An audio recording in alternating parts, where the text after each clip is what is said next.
Welcome to another Trading Psychology episode.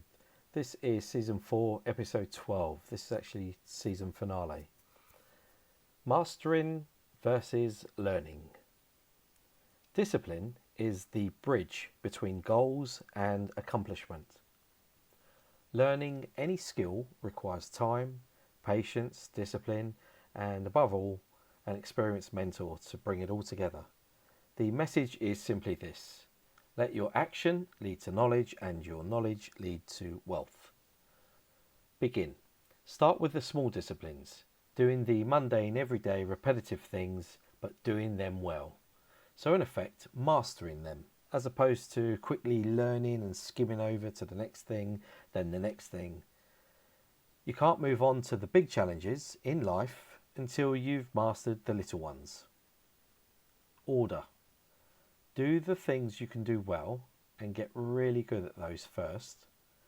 They are your strengths and will help build routine and discipline ready to tackle the bigger challenges. Without this practice, you will struggle. Brain. Studies show the number one skill humans should master is emotional regulation. I read a lot about this. I talk a lot about this. In various papers written for neuroscience, it comes down to this: if you do not have the power to self-regulate a certain event or situation, then that moment has power over you. You will always feel that's life.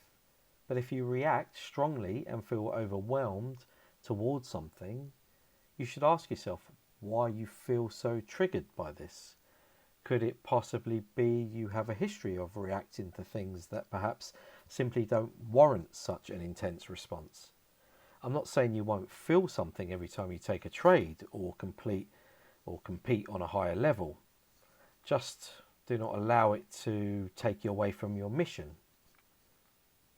Recognize the unique aspect to trading the markets is you are competing against yourself. You are shown who you are, what your strengths and weaknesses are. It can initially be intimidating because you have nowhere to hide. You come face to face with who you are. All your demons, as well as all the good things about you, are laid bare in front of you. Once you recognize this and make peace with yourself, then the competing stops and those inner voices of FOMO subside, to the point you regain control. Leading this or learning this takes time, especially without a mentor. Mastering it takes years. Reality. It takes discipline, repetition of routine, education, action, and the right attitude to reward your dreams. Discipline to tell your brain it needs to make sacrifices now for a better future. The grind may go unnoticed, the results will not. The price you pay for success is discipline. Discipline is the bridge between goals and accomplishment. You don't ever quit. That hurts more than if you keep going. It will get harder initially. This means you are getting close. This is when some people stop because it gets too hard. But in most cases, the reason you started was because life was hard. 5. A 5-year plan is all anyone needs. First year, they will call you a gambler, call you crazy, call you stupid even. 3 years in, and they'll view you different because you will have changed, leveled up. Some will remain skeptical as to whether you can do this, and every time you show promise, they will call you lucky. You may even believe this yourself. But by the 5th year, they will be asking how you did it. Learn.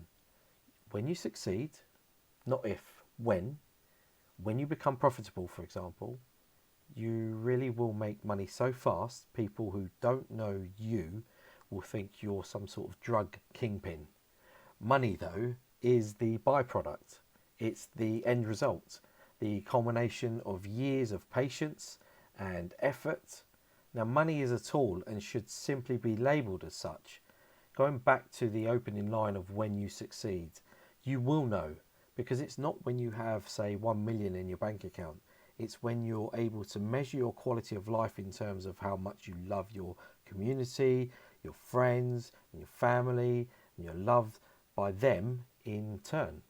The world, though, sees money as the primary measurement, and is actually why most do not succeed in mastering their own existence. Master. Learning the process is the first stage. Mastering it is when you can implement the process flawlessly. So knowing you're not quite there yet should not frustrate you, but rather it should help keep things in perspective so that you're not being too hard on yourself.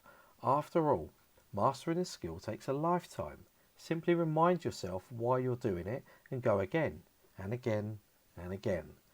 And if you require a little encouragement, note if you're not doing it, someone else out there will be. Summary. Learning something new can be fun and interesting. Mastering it, however, is a whole different level and requires sacrifice, focus, and a willingness to do whatever it takes. Simply put, if you are not willing to put yourself through at least 3 years of hell, don't bother to waste your time. Is this going to be day one or simply one day?